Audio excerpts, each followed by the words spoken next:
So dito guys, proseso lahat ng bagay. Okay. So itong training natin ngayon, ginawa natin itong pinakasimple. Kasi habang ginagawa namin itong training na to, iniisip ko, kung magsisimula ako ulit, kasi 2 years ako sa ganitong business, magsisimula ako ulit, paano ko siya gagawing simple in a way na kahit wala experience, magkakaroon siya ng big picture. Ganito pala siya patakbuhin. Ganito pala gagawin. Ganito pala. Yun yung laman nito.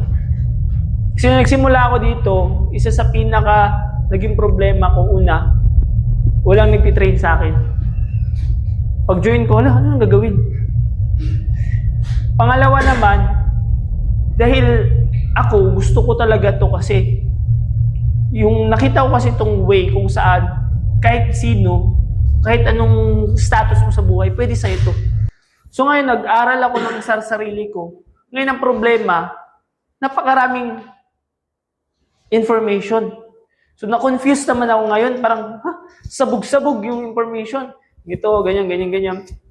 So ngayon, in-accumulate natin lahat yun dito sa bagong team.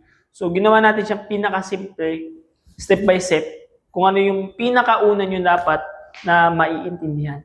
So are you ready?